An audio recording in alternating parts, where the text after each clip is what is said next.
Well, good day. I am Tigress Sydney Acute McDaniel, your host for Evolve Weekly. And today we are going to be discussing why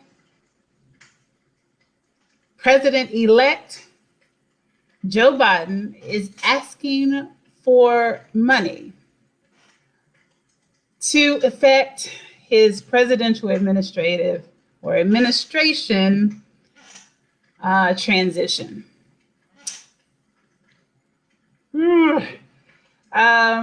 So, on the surface, it seems very daunting. Sorry about that. It seems very daunting that we still have the Trump's, how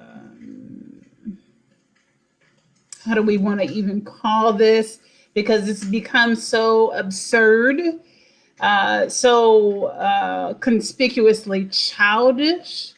So even though we unfortunately have had issues with assigning the most upstanding characteristics to our presidents in recent years, with the exception of course, President Barack Obama prior to Trump. But prior to that, the Bushes, Clinton, their behaviors have not altogether been what the American public deems as presidential. Now, of course, it's been a lot more presidential, very, very much so, much more closely aligned to what societally would be deemed as presidential conduct than the Trump administration. But what do we do here with the circumstances? Can we do anything? Is this how we do something? By making donations to the fundraising campaign for President-elect Joe Biden and Vice President-elect Kamala Harris? Do we do this in this economic stress where your every dollar is vital? Do you do this because it's the American way? Do you even feel American? Do you feel the community oneness that is associated with this process? What do you think about being asked to invest or show vested interest beyond your vote?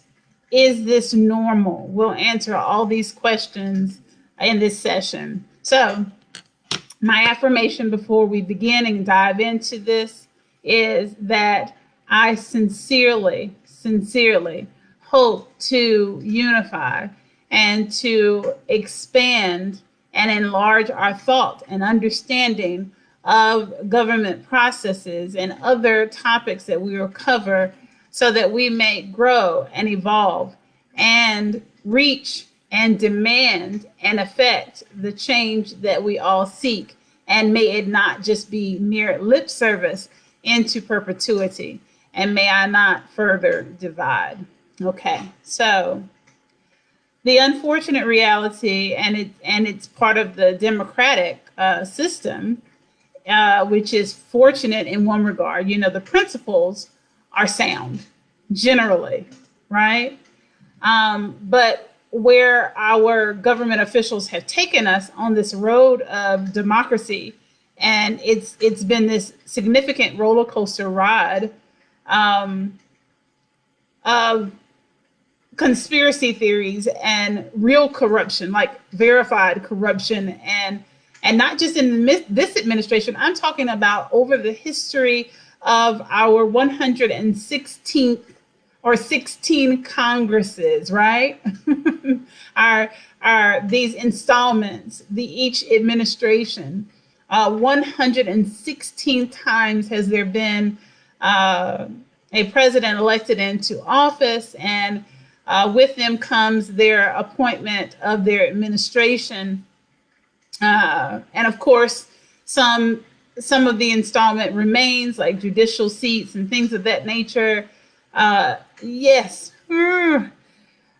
But the reality is, over this process, through the, oh goodness, let me make sure I'm giving you the right name, because this is, it's unfortunate. And I'll be honest with you, because this is what this forum is about. I know many things. You know, I know many things, but I don't know everything. I don't. And some things we don't know until it becomes, just like we've heard the saying, that we learn things when we have out of desperation or need to do it, right? Learnedness is the child of what? Necessity, right? It's birth from necessity or desperation. Well, similarly here, I've not ever been in a position where I've received any type of campaign mail regarding fundraising for the transition aspect of the newly elected president. So I have not ever donated. I honestly, before now, because when I first saw the tweet, and just so I don't get ahead of myself, the name of the administration under the federal government that handles or facilitates this process, or that is directly related to this transition and the scope of fundraising that is inherent to it, and even explicit. And I'll explain why it's both inherent and explicit. But it is the United States General Services Administration. Currently, the chief administrator for that is Emily Webster Murphy. Emily Webster Murphy. She was nominated by President Donald J. Trump, which is no surprise, based on the fact that she is not conceding either, basically. Now, just as we've seen in recent months, this has become the normal for this administration and this election cycle, that no one really is giving us a straight answer. There are great journalists that are out there, ethical journalists who are out there who are trying to get the truth, and they're not having any luck. They are basically getting this sea of ambiguity from either, I can't say either side, because right now the Democrats generally are not part of the intention to evade or to show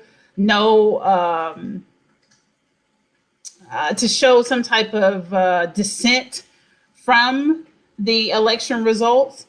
Mainly it's coming from the Republican side and their appointees.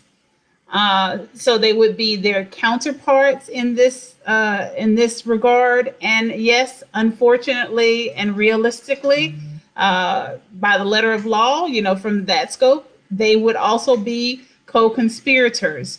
And that's where a lot of the conspiracy theories are birthed therefrom. And it really doesn't look that great for Emily Webster Murphy. But basically,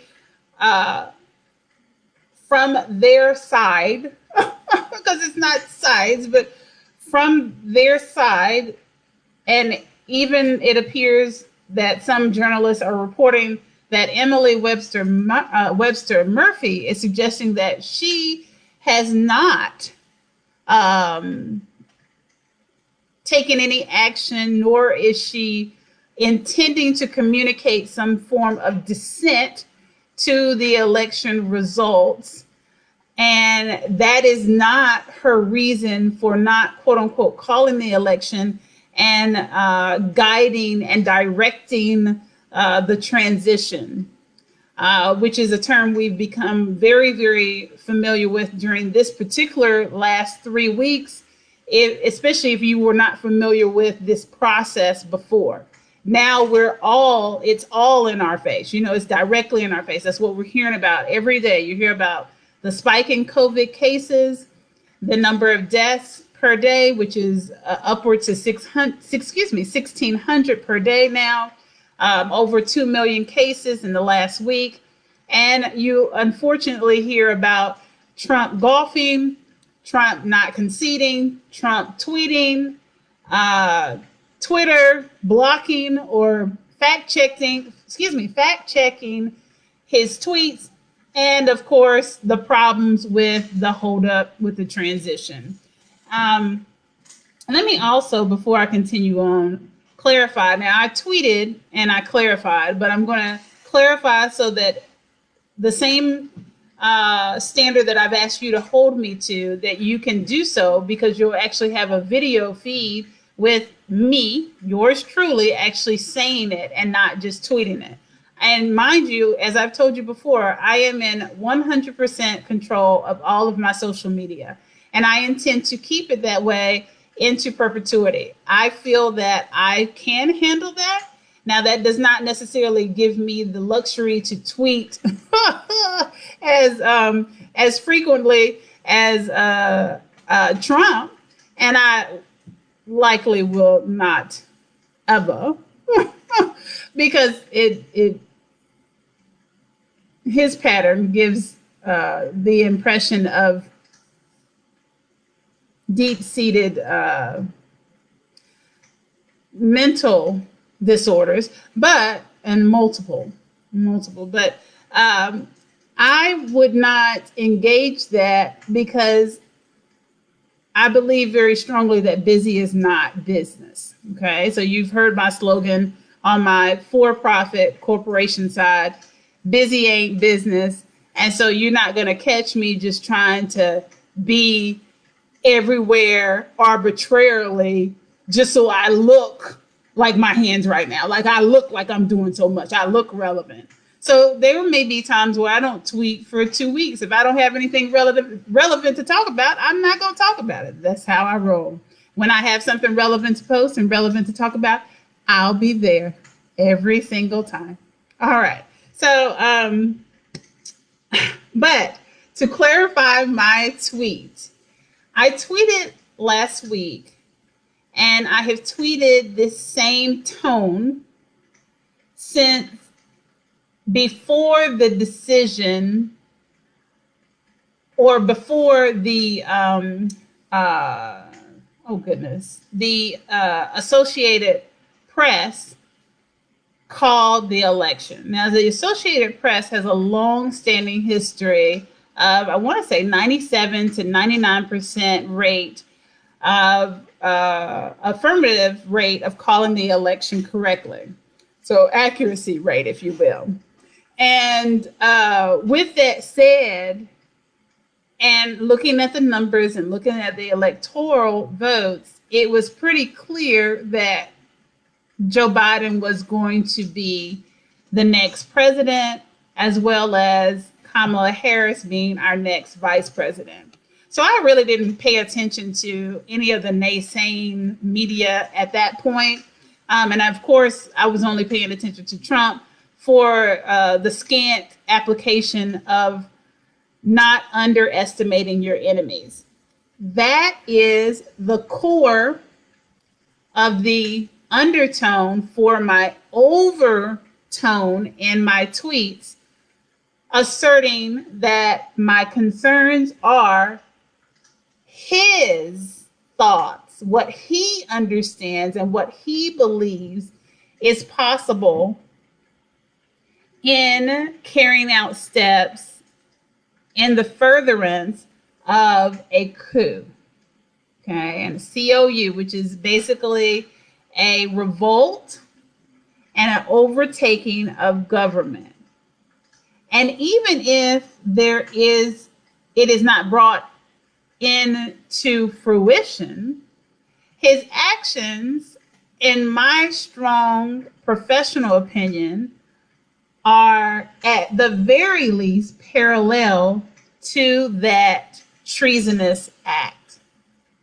Now, there are certain steps, like we talked about before, in those if-then scenarios that have to be undertaken. They have to be checked off in order for it to constitute a violation of law for which relief can be granted.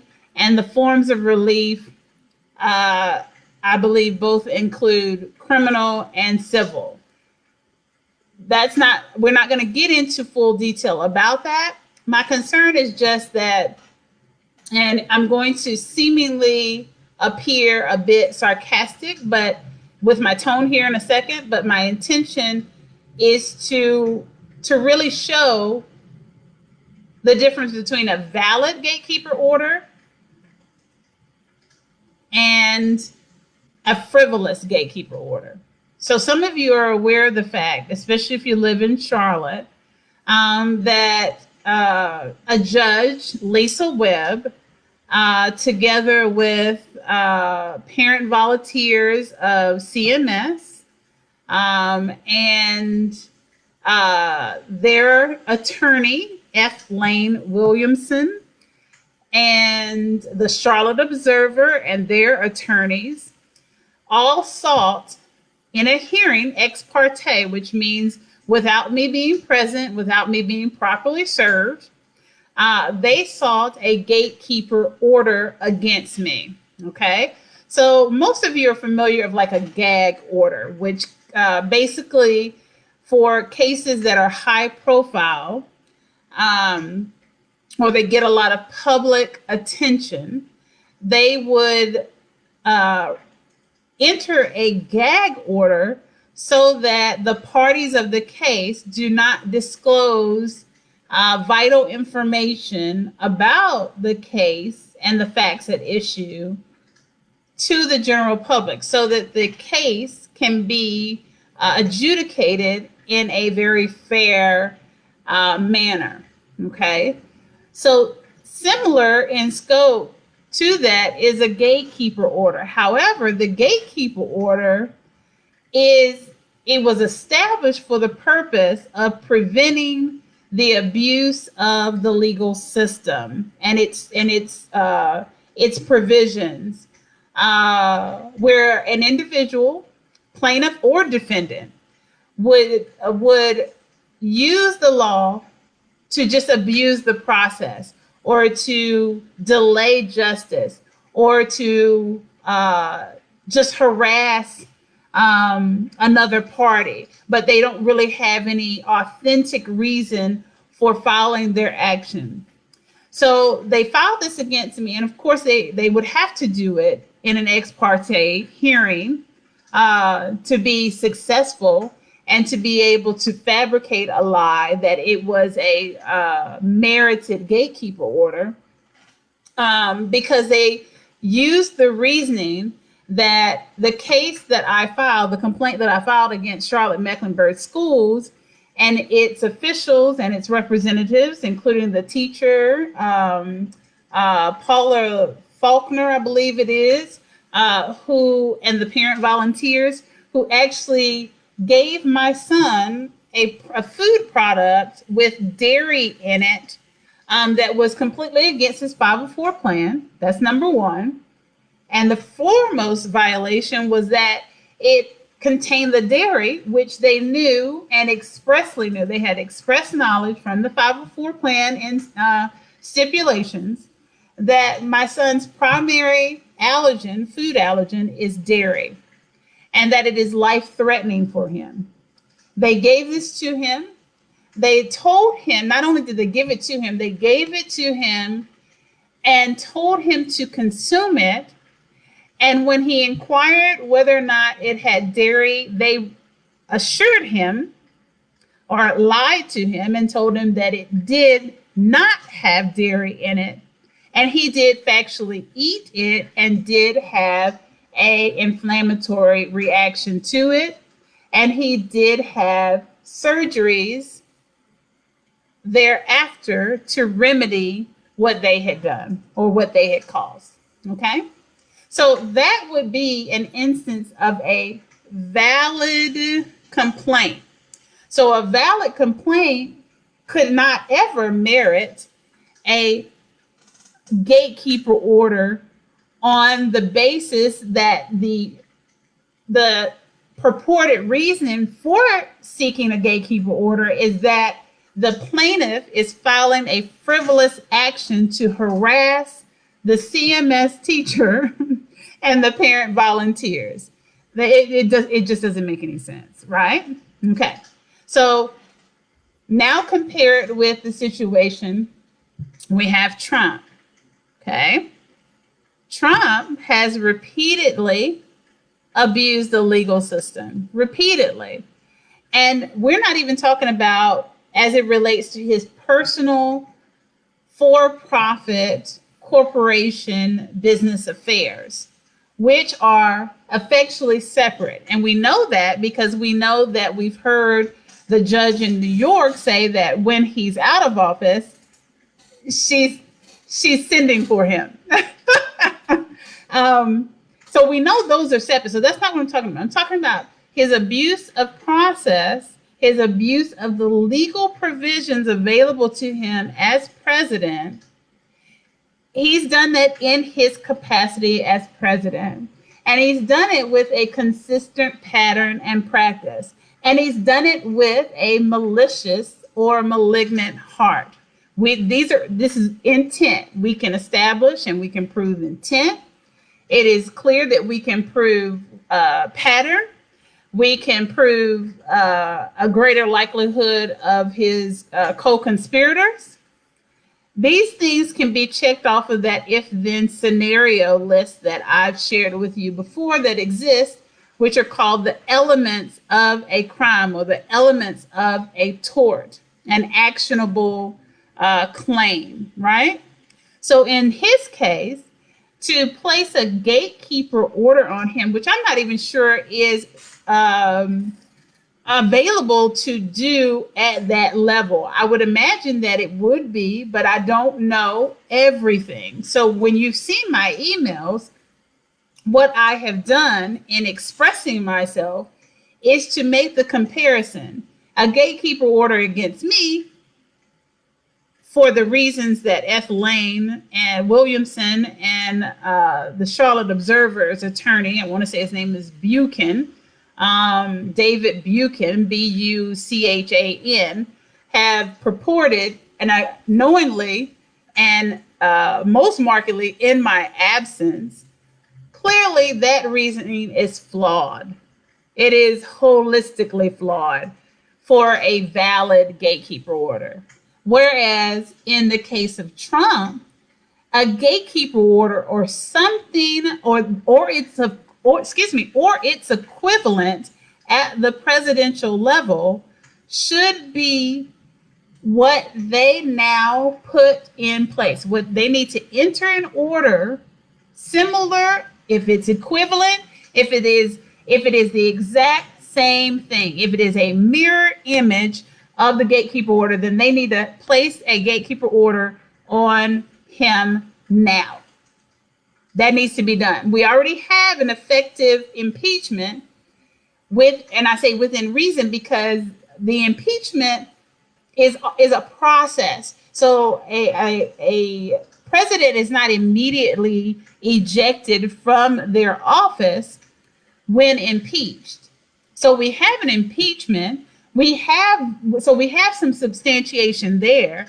And my God, of all the instruments, the legal instruments, or the provisions of law that would say maybe we don't have the right person in this seat to represent the United States of America, impeachment is pretty much the coup de grace, okay? So with that being stated, there should be something available to pin him down from causing more chaos, this proverbial mayhem that he has sought to effect upon his colleagues, literally in his own administration, even as he coerces, which I believe a lot of this is through coercion, or he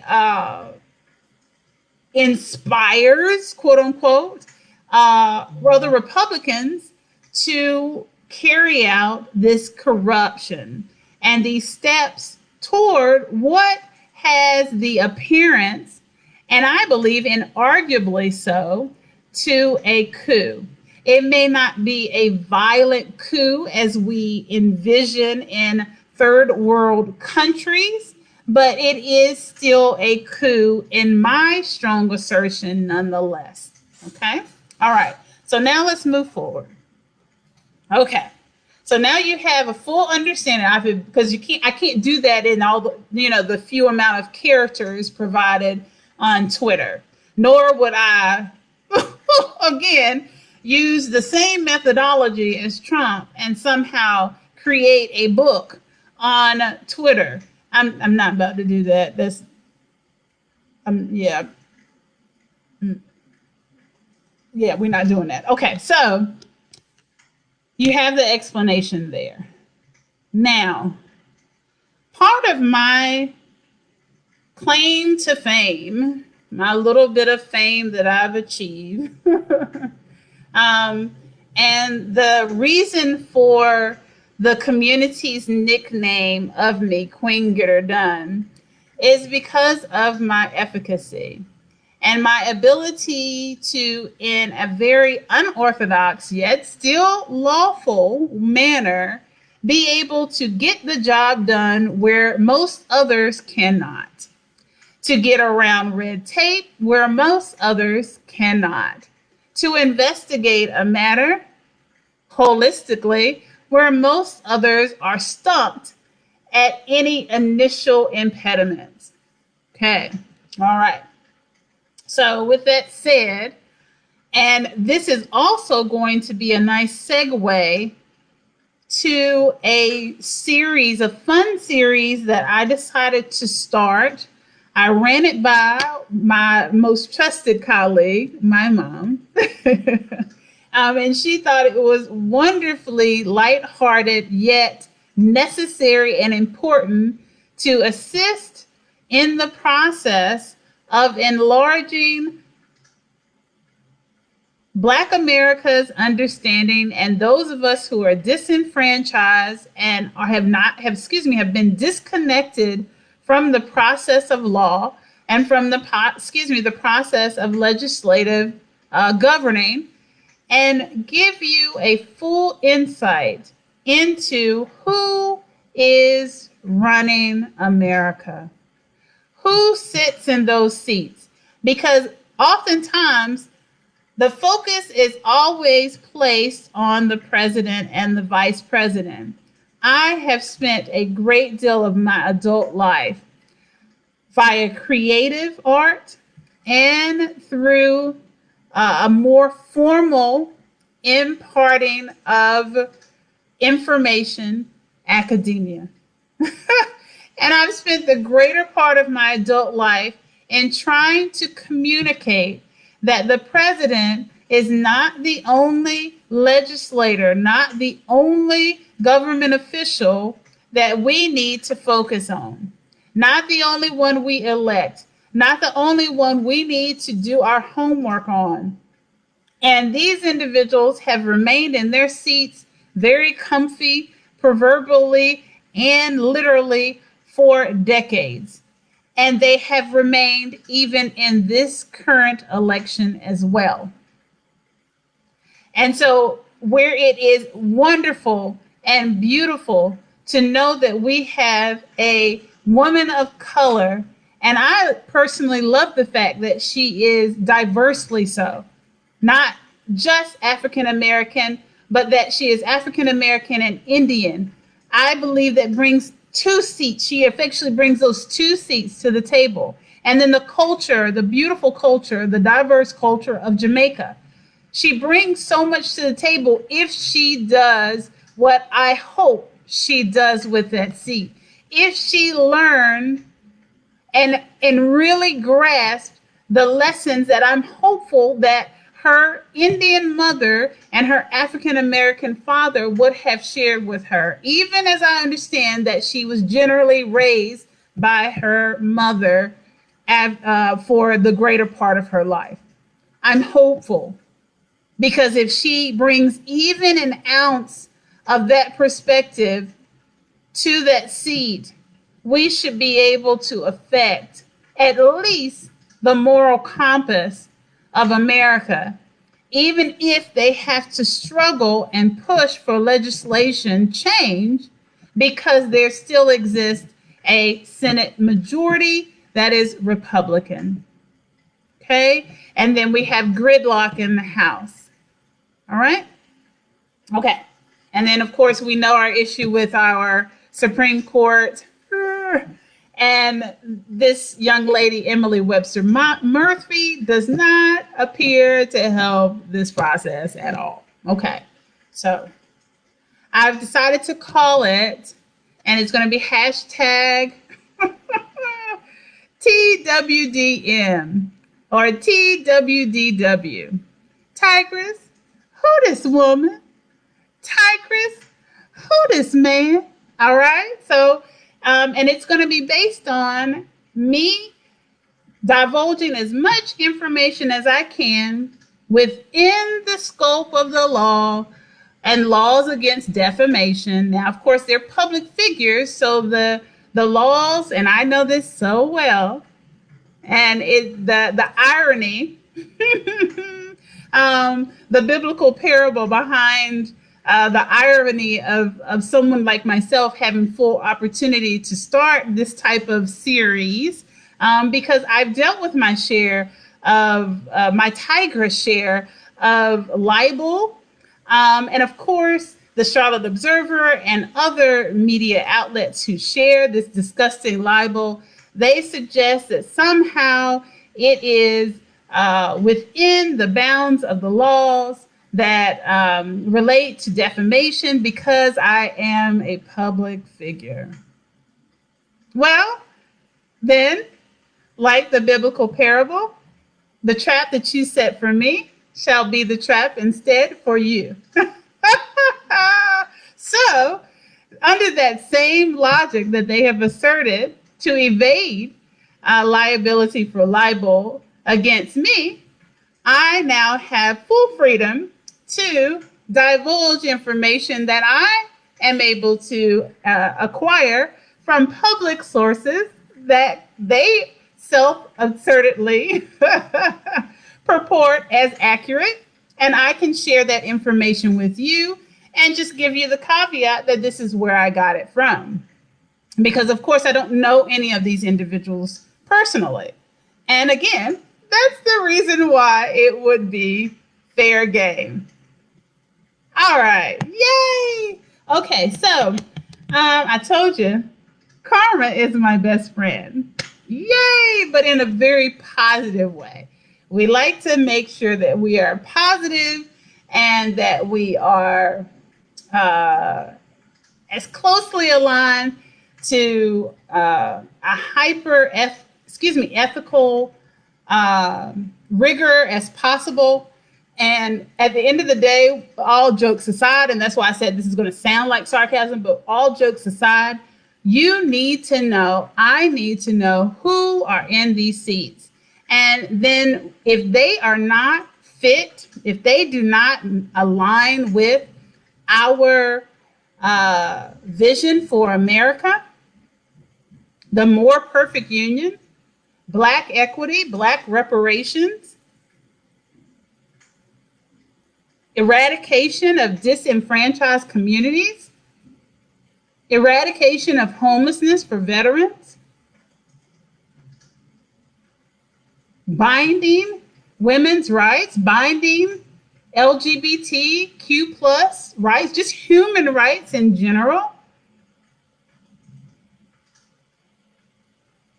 binding healthcare, even for pre-existing conditions, because And we need also, because you know my stronghold with regards to holistic living.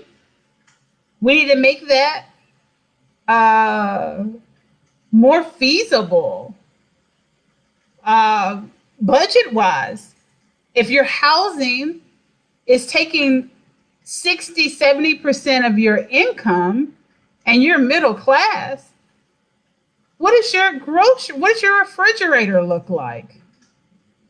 You surely can't always afford all the healthiest of things, of food products, especially where if your life has been full of trying to catch up and you've not learned certain skill sets with regards to maybe just general cooking. And so you're trying your best by at least just buying healthy things. But healthy things generally cost more. And that's not a catch-all. The truth of the matter is that you can buy the vegetables, the raw vegetables, and make wonderful meals with pennies on the dollar.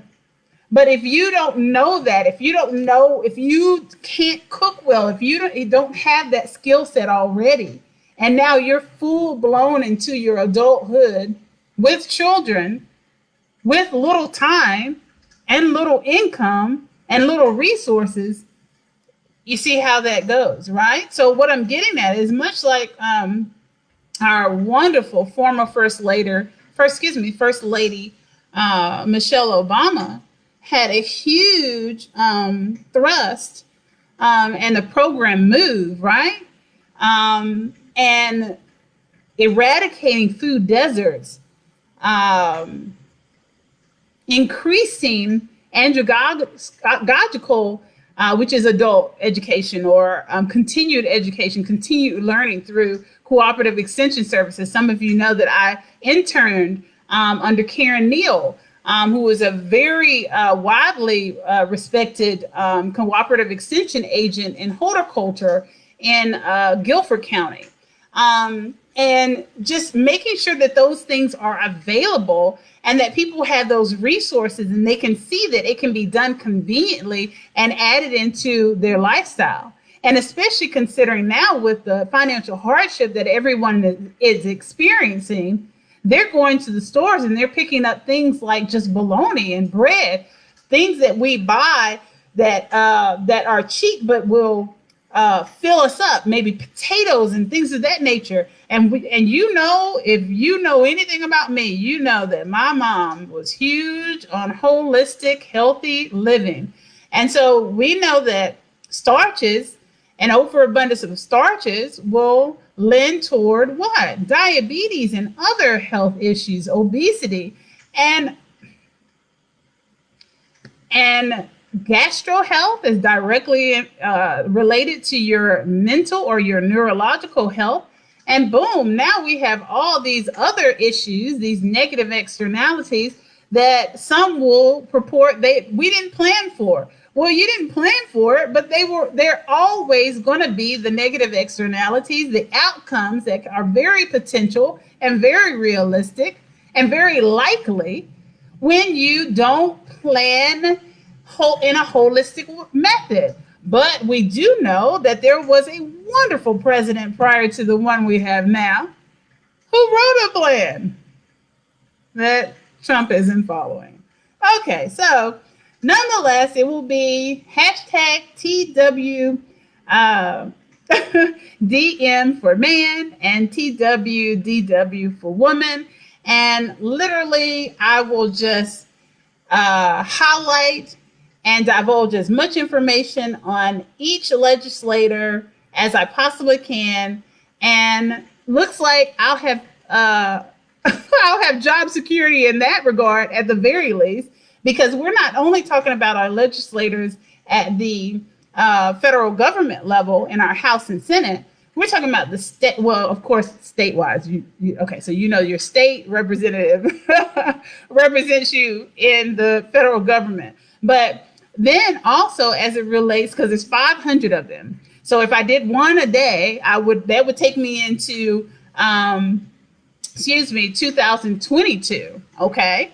And then if we were to continue on that path and cover local officials, state, city, county, and not just when I say state, like Secretary of State, Commissioner of Agriculture, Commissioner of Insurance. These are all relevant seats. The state treasurer, Commissioner of Agriculture. I think I already said this. Excuse me for repeating myself. But these register of deeds, clerk of court, all these are very, very vital and important. And I can show you just how important they are to your everyday life, even where you may not have ever even imagined that they affect your daily life. Okay? So I'm really excited about that. But let's get back on to what in the world, why is Biden asking for money? Well, as I've already alluded to, the truth of the matter is that it is custom. It is a custom practice. Even President Obama did it. But oftentimes we don't see it because it is generally done privately. They raise the money privately, and then there's a reservoir, if you will, a kitty, if you will, of taxpayer funds that are placed into this kitty and used for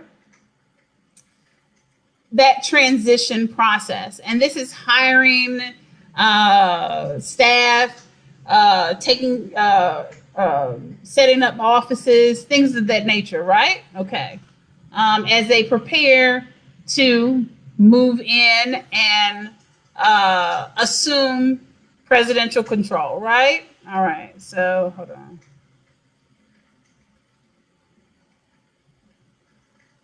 Okay. So just so you know, so she was sworn in December 12th, 2017. Emily Webster Murphy. Okay. She is a Republican, but we already know that.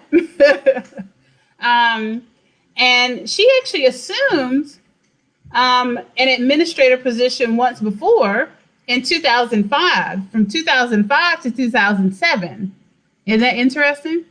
So she was not that administrator during what? Whose election? You got it. That would be President Obama. And instead, she served under Bush's administration. Okay. And that also makes sense, right? Okay. Before that time, though, I was very, very, and I'm actually, you'll have to read it yourself. I want you to read it yourself. I'm going to screenshot it just in case they decide to change it.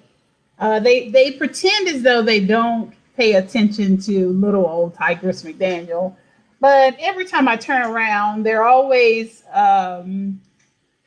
making broadcasts that nod to something I said or something I did or an action that I took, and basically trying to follow suit on the things that they realize clearly, yes, the efficacy cannot to be challenged.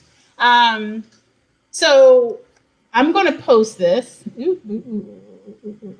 Yeah, you're not going to be able to see it. And I'm working on a different format. I'm not sure if I want to use Zoom. I've looked into different formats so that I can actually post images while I am live. I know that I can do that on Instagram Live, and I can do, from my iPad, and I may have to begin doing that. But I really like broadcasting from my laptop. I can keep up with a lot of different things, and it's really good for me as far as typing. And remember, I wanted this to be interactive. So I'm going to figure it all out. I really am.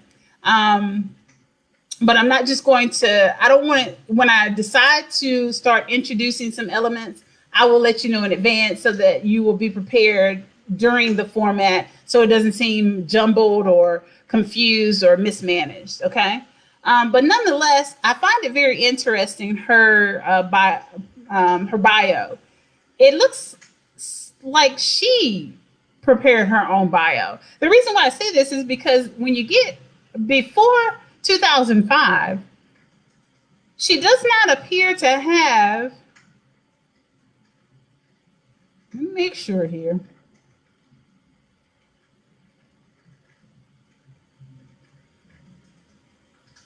Yeah, she does not appear to have enough experience to merit being qualified for that administrator position at all. Now, mind you, of course, when she is put um, uh, in office, when she was, let's see here, she spent 9 years in the U.S. House of Representatives on the House Committee on Small Business and the House Armed Services Committee. She helped draft and prepare bipartisan government contracting reform packages, helping more small businesses compete for government contracts by minimizing barriers to entry, reducing regulatory burdens, and eliminating waste, fraud, and abuse in government contracting.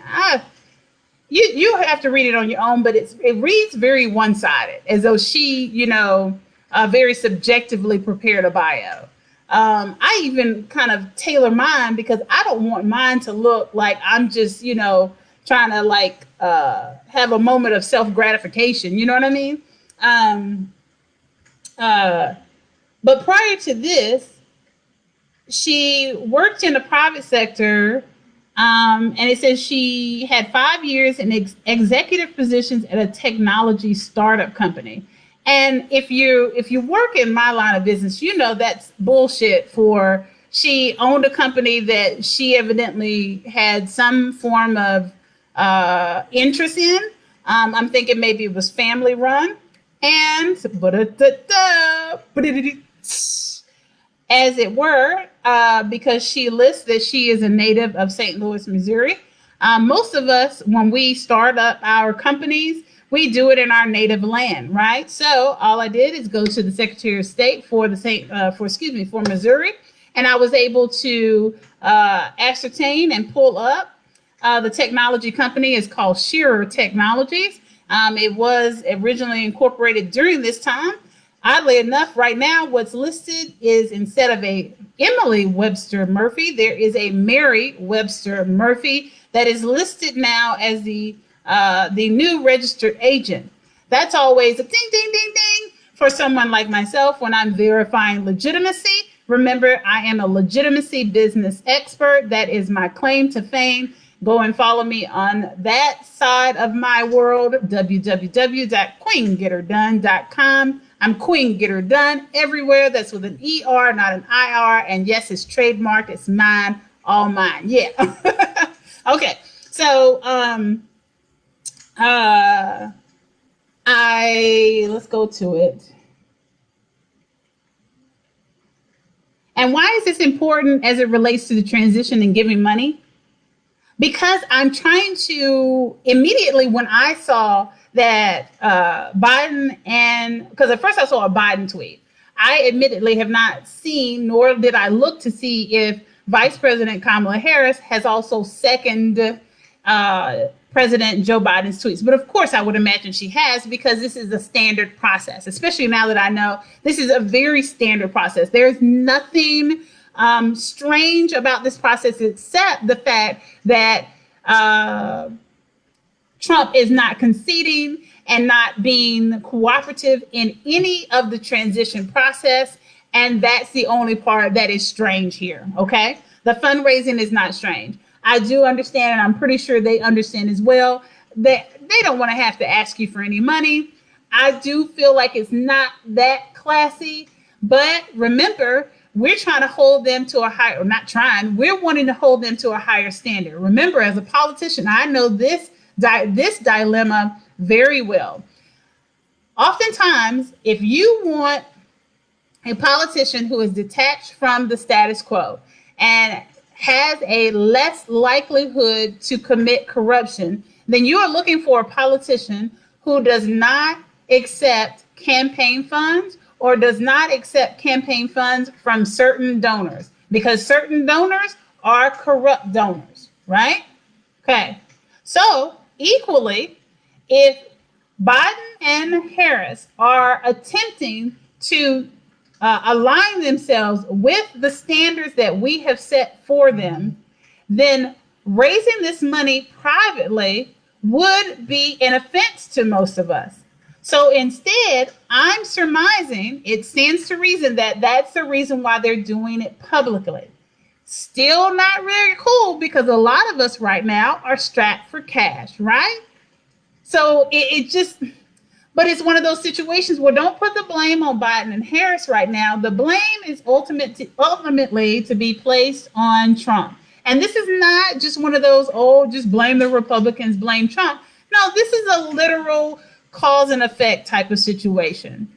We could even call this proximate cause, the standard of law, okay? Because he is the sequential consequence of Biden and Harris having to fundraise, period. Because the biggest issue here is that the person who authorizes the release of those funds that I told you are held in that kitty through the General Services Administration, who you think? Emily Webster Murphy. So if she doesn't release those funds, which could be upward to the tune of $10 million, I believe it said $8 million in one particular article, then they don't have those funds to transition. And remember, again, if you're looking for the politician who is upright and upstanding, they can't just pull into their own personal funds because that's commingling. And generally, that's unlawful, especially when you get to this level of government. He can't just say, oh, I'll pay for it. I'm a baller. Kamala Harris and her husband are worth $5 million. I want to say the net worth for Biden and his wife exceeds that. And the only reason why I'm going to say it exceeds that, not to be, I'm not doing this arbitrarily. I'm just, and I can look it up. I'm not doing it prejudicially either. I'm just saying that she is a professor and has been for quite some time. I want to say she's tenured because she's not leaving her position. If we've all heard the story. And generally, tenured professors, if they have managed their funds well, generally they're all millionaires or multimillionaires on that basis alone. And I would know that because of what? Just the scope of academia and the fact that I'm pursuing that same path in one regard as a professor in applied sciences, right? Okay, and I know most of my professors, I know that from conversations that we've had over the years, they are multimillionaires. Okay, so, and that's because it happened over time, not like the millionaire status that we assign to basketball players and entertainment moguls and real estate gurus and things of that nature who are seemingly millionaires after 1 year. Generally, a professor tenured 10 times whatever their annual salary is, which is normally upwards to $200,000. Again, if they manage their funds right, and if they're married, they have a 2-person household, you can see how very feasibly they could become millionaires and multimillionaires after 25 years of being a professor. And she's definitely got, time under her belt as a professor. So, and so basically what I'm getting at is we know that they got some change. We know they got some coins. But it is not appropriate for them to say, oh, yeah, I'll just pull money out and I'll take care of the transition. That's not how it works, right, guys? So if we're holding them to a certain standard, then we have to understand that there's certain things that they're going to be limited from doing. I have been in that position. You all know very well that I am very quick especially to cut red tape. I've done it a million times over as it relates to serving those without homes here in Charlotte. I've worked here with the Charlotte Housing Authority, and there are individuals who can tell you right off the bat, if they're telling me that it's going to take time and they have to go through this and this process and that process, and if they need furniture, let's say that the Charlotte Housing has has secured housing for an applicant, and now the issue is getting them furniture and all the things that they would need in their home, necessities. And so they're waiting on that. They know who to call. I've done it every single time. and it has been my absolute greatest joy as much as I possibly can. I'm not a millionaire, but I can get a whole bunch of stuff from the damn dollar store, friends. And that's a lifestyle. Dishes and toiletries and some food items and even some fun, cute stuff to make the home look homey, right? So the point I'm making here is that I can do that. But if I had been elected as mayor, my hands would have been tied on how much I could have dug into my own personal pocket while the public is watching and say, here, take this and do as you need and do as you please. Because then that becomes commingling. And the commingling it's not bad because you may have a good heart. The politician may have a good heart. The commingling becomes an issue because these are supposed to be finitely separate funds for accounting purposes. And there's a great vetting of the accounting for the city's funds. And when you're handling the fund, the basically, because it's group economics is what taxation is at the end of the day, if you've not thought of it that way. But if you're handling the funds that way, then they just can't say, oh, well, we'll let Tigress handle this out of her pocket and then do this. It just causes confusion. It just causes confusion, even if it in the most simplest and commonsensical way. Sometimes we think of it as the simplest way to handle something. OK, so now we have a reason behind what seems like absolute hot ass mess. Right. It's not hot mess. And they do appear to be handling it in a very upstanding way. So I'm going to donate $5 when I get my unemployment payment on Tuesday. I get my unemployment payments because my services, the demand for the services that I offer under Pursuit of Happiness, they have diminished. They've diminished in the specific scope that, unfortunately, there are too many individuals, and some did approach me, and I've had to turn them down. And then I was wondering, why haven't I been approached as much as I normally would prior to this? And then it made sense. What I'm getting at is that individuals are looking to get rich quick. And I'm using that just as the term that we all colloquially know. People know that they're not going to get rich. What I'm saying is they're looking for quick money, basically. Quick money usually is brought about through fraudulent means. They know that I've had my share of dealing with even the notion that I have committed fraud. So I have the highest, very unusually highest standards for my corporation. And I will damn near want to cuss you out if you come anywhere near my corporation, suggesting that I take you on as a client and that you have intentions to commit fraud. No, friend. No way, Jose. Do you see how much I put into my mini empire? No, I cannot allow anyone to come in and even so much as bruise the tender foundation of my beautiful, beautiful, beautiful, transformative corporation. And I've got beautiful things in mind. And if I have to fund it out of the little bit of money that I'm getting and the little bit of sales that I'm making here or there, that's what I will be doing. But I am like you. I told you this a couple of weeks before this broadcast. I too am near in the same predicament as you. Funds are low. I'm still awaiting the final decision of my small business loan. Yes, I filed in a timely manner.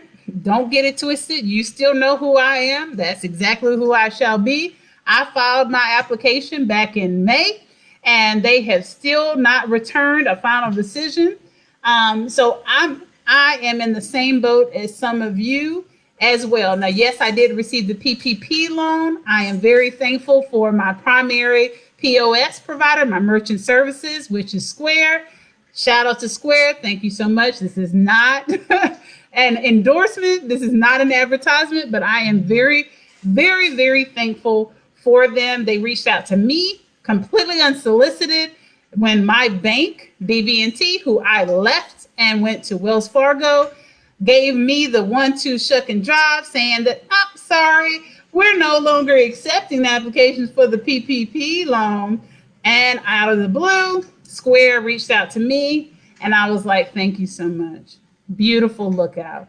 That's what you get when you've been legitimate for 10 years, folks. Okay. But the point I'm making is that politicians who are in this position and they're doing good work, we have to make sure that we don't even have the appearance of commingling. Otherwise, it can mean the worst of ramifications on both their personal side and the impact of the level of good that they can do in their current position, whatever it may be politically. So as it stands, it looks like everything is completely legitimate here. There's nothing to be, there's no cause for concern, even though it's just really bad timing and it's really not cool. But nothing's fishy here, guys, except of course, Trump. So that was perfect timing. We've discussed why is it that Trump and Harris are excuse me, ooh, Lord, we're not speaking, you got to get out. Where that U-Haul at? What? Hey, that U-Haul that was by the White House during the ridiculously absurd Million MAGA march. Tell that U-Haul guy, stay there. Hey, now that's something I will contribute to. I'll contribute $10 from my my unemployment benefits on Tuesday to make sure he has a U-Haul to get the hell out. But oh boy. But now we've answered the question why Biden and affectionately Harris, as his vice president, are asking for our help, us Americans, to help with the fundraising so that they have enough money, the funds, to effect the transition without the delays and to get around the delays. That's why, guys. Now you know. So I hope that I have enlarged and expanded and not further caused divide. And I'm going to post my links here.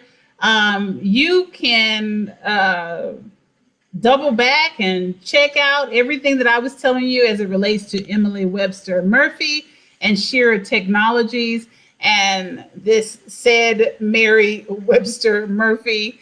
I think that they do give them some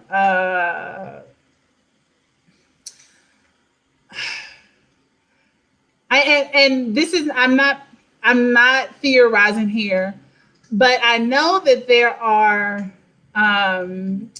are provisions in place to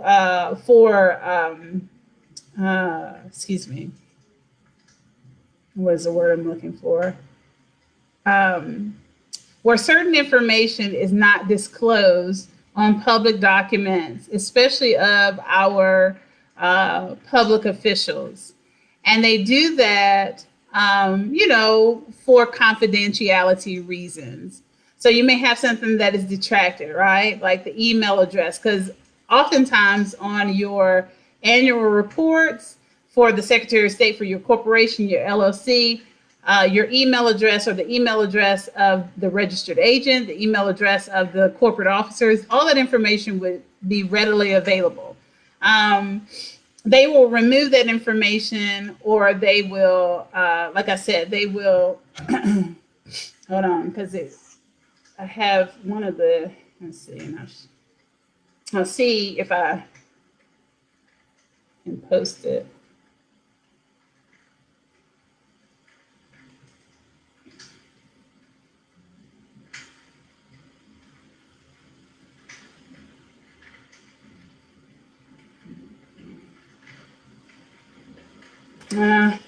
This is not, well, and again, I'll have to post, I'll leave it as a link, but they'll redact it from certain documents. On this particular document, there is no redaction. And I'm thinking that there is also the availability of maybe putting E.W. Murphy on your documents, because that would not be unlawful. and nor would it give the appearance that you're trying to evade, showing yourself to be attached to any particular corporation or entity. I'm thinking that maybe Mary Webster Murphy is maybe a sister or a close relative, maybe even a mother, and maybe even herself. She may have 4 names. Webster may be her maiden name, so Webster Murphy. I know that sometimes a last name has been used as both a male and a female's middle name, but the similarity in Emily Webster Murphy and Mary Webster Murphy, in my professional experience, having done this type of research for so many years, there's a great likelihood that it is Emily Webster Murphy. Or again, like I said, it's a very close relative, or it's an option that she's using to provide some scant confidentiality, since she is a pretty high level public figure at this point. So, but you can look at these things. I don't really see that she, in my professional opinion, was deserving of that position. But I've told you this before many times over, and I guess I am maybe saying this from the scope of my concerns about Republicans and their general stereotypical disposition that we've seen that they've exhibited, both pattern and practice. That seems to be how she rolls. And it seems to be how she was put in the seat of the House of Representatives in the first place. And then therefrom, of course, she has collected, if you will, years of experience, which of course they would then say substantiates her qualifications for this current administrator role and her role when President Bush was in office in 2005 and 2006 and 7. So that's it, guys. I hope that this, and ladies and those who are fluid, I hope that this explains what's going on. I cannot make things absolutely better. I can, however, I can do the research and we can get down to the nitty gritty and figure out what the hell is going on.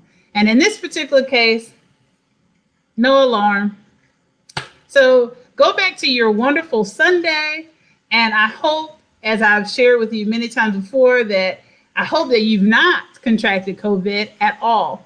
And it is my hope that you will not. And it is my hope that your family will not, and you'll stay safe. But if you have, it is my great, profound hope and my meditation in my daily and nightly prayers that you shall recover, and you shall recover speedily and unusually, permanently.